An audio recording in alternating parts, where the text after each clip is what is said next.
Hello everybody, it's Cedric and Cedric here, CRWC, and we will be reviewing All Elite Wrestling's Dynamite.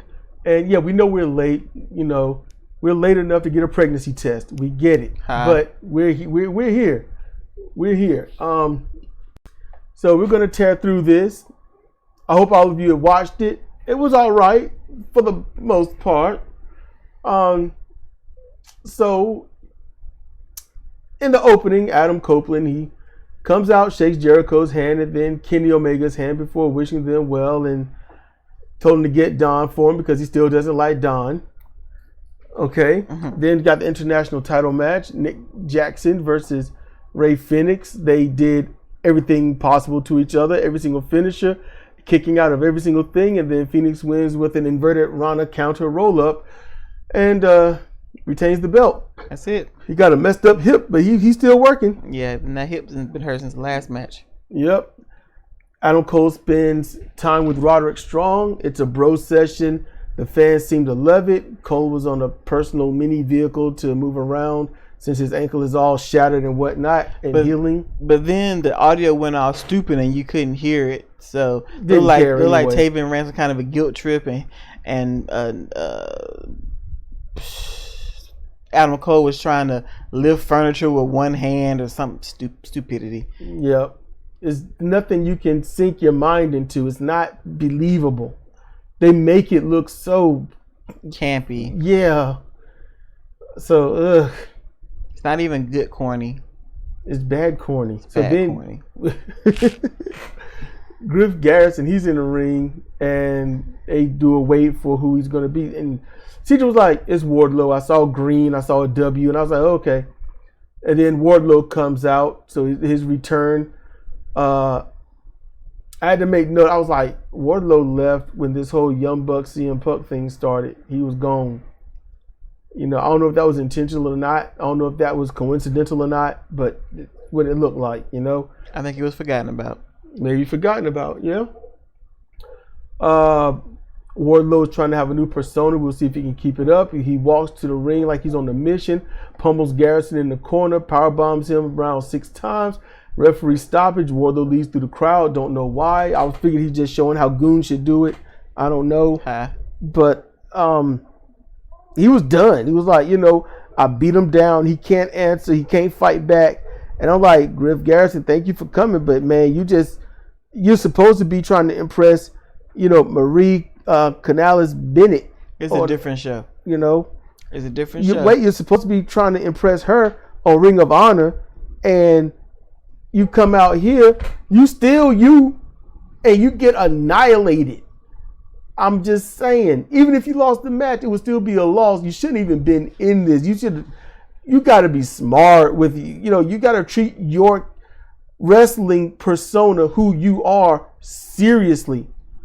Literally, every single match, every promo was like walking down a dark alley, not knowing what's going to be on the other side. Do you think he's in a position to reject a match? Yes, because they could have got any of their 1 million Baba Ganoush's enhancement wrestlers to do this, but they got him.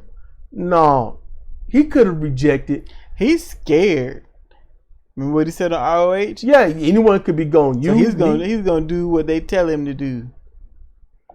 And I think that was a shoot when he said that, because you could hear it. It was believable. Mm-hmm. So you're probably right on that. That probably was real.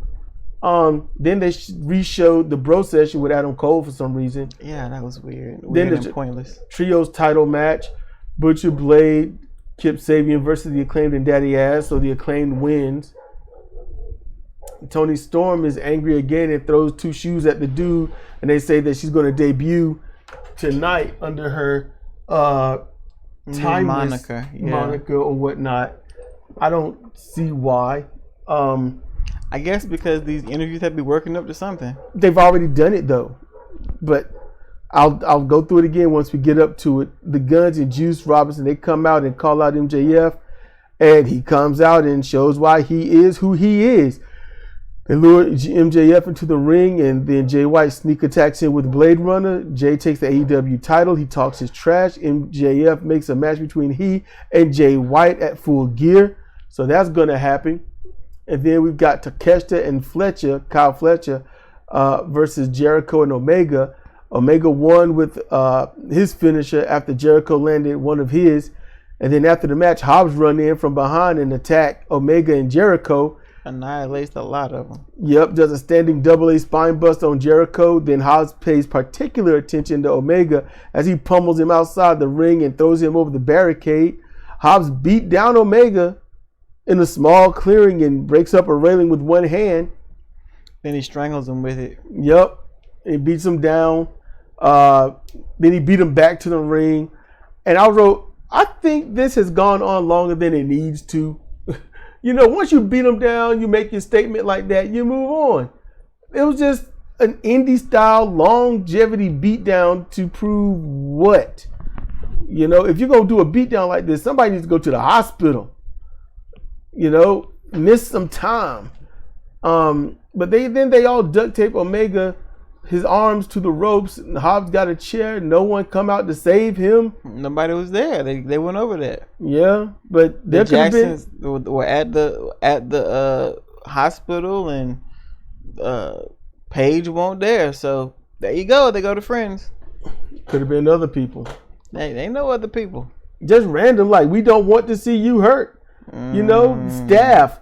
You know, the staff could have come out, referees and whatnot. Maybe they want to see him hurt. Maybe they do. They keep attacking Jericho to keep him at bay with little small attacks. Jericho tries to protect Omega, but takes a chair shot to the body by Hobbs, followed up by one to the head. Don hits Omega with the chair. Then Omega's arm dropped. I don't know how he got free from the duct tape. Don stomps Omega and then hurt his own ankle, so he's limping. And then I had to note that I hope Hobbs is done. I hope Hobbs is with Don Callis' family and leaves that QT mess. Yes. MJF is getting worked on, and from behind, Max Caster sneaks up. Obviously, he's chaffing, he's trolling. Worked on as a massage. Yeah, MJF flips out, and then he claims he's being stalked, and he was like, "No, I won't scissor you." And MJF calls Adam Cole, who doesn't answer the phone, so he's let down, and the fans are let down. So, yep. And then Samoa Joe, looking as cool as he can, yep, sits in a smooth suit with a glass of liquor and a cigar, says that he's hungry, and when he's hungry, he always manages to eat, and he wants that AEW title. So he's coming back after MJF, and he said that, yeah, you gained my respect, and he did, because he choked him out illegally, but he choked him out. Sky Blue versus Timeless. Can I pause this for a second? Sure, yeah. You okay, can pause it any moment. It'd be real quick. So Full Gear, Jay White, MJF, right? Yeah. Okay. And then Joe's like, "Hey, MJF, I want the belt." Yeah, 3-way match. I was thinking that predicts the outcome of Full Gear. That's what I was seeing. If he's gonna go after it after Full Gear, yeah, that throws out the winner. Yeah. Okay. They got a habit of doing that. They do. Okay, I'm done. Blue Sky. Yep. So Sky Blue versus Timeless, Toni Storm. Her eyes haven't recovered from the misting. They're all black. Yeah, Sky Blue's eyes are so unrecovered that the makeup is done the way she debuted in AEW. Because when I first saw her in AEW on Dark and whatnot, her eyes had all that makeup on. I was like, she need to chill with that. Look like a spider trying to eat her sclera. Yeah. So Storm looked really good, and her persona is flawless. She wins with the short pile driver and pin. Toni Storm, like I said, she looked really good. Her intro isn't for the people there. It's not. It's for everyone at home. Mm-hmm. That intro, everyone at the arena, you waste your time on that intro. I mean, I guess they could probably look at the screen or something. She looks like a hot mess, though. She does. Smeared makeup. So she's doing her thing. And she got the old school women's wrestling gear on. No pads. The halfway up the leg boots. Yep. Look like she's a swimsuit model from the 1950s. Yeah. I like what Toni Storm is doing. So much so that when it comes to a wrestling match, they had the main event. Yeah, they did. Because what's next is the main event. And this is WWE stuff. Style. It was done well, yes. But it was still. I was drawn in, yes. I was interested, yes. But talking is still the main event. Yeah. Because I was like, really costing $500 a pop. Not these. These are probably like 20 to 50 or something like that, or 100, something like that. But this right here, I can't knock this. This is good. It was great until the end. Because two things at the end. There was Nick Wayne and then the credits. You know, I was like, that's it? No more wrestling? I was like, oh, crap. Forgot about Lucha. So Adam Copeland comes out and he praises Tony Schiavone. Then he calls out Christian Cage and takes him on a trip down memory lane to express why he attacked Cage's allies at WrestleDream. Copeland says that he could not stand by and let Cage concerto Sting, who they love so much that Cage got his hair cut just like Sting's. Adam expressed desires of teaming up one more time and showing the fans how a team should be. Cage hugs Adam and tells him to go fuck himself before leaving the ring. And, well, I'll say it when it's all over because I got to give a little praise here. Adam stands stunned while Cage tells him from the ramp who he's up against. Luchasaurus comes out with Nick Wayne, who wears a thick, baggy sweater that still makes him smaller than Cage, who was wearing a thin jacket. And he got that neck that you need for hands to strangle. Yeah, he's got so much neck. So much neck. He needs to put on some weights to hide some of that neck. That's how the show ended. The praises I'm going to give. Here's the praises I'm going to give. I like Nick Wayne's sweater. I liked it. Although his neck, man, he's like, did you go to Africa and do the ring thing and then you got divorced and you had to take the rings off so you died, but you didn't? They just somehow strengthened your neck enough to hold it up. Need to build up his traps and his shoulder to eliminate some of that neck. Yeah, trap that neck. Trap that neck, bro. But Luchasaurus was looking a little impressive, and no, he won't. And then he started moving.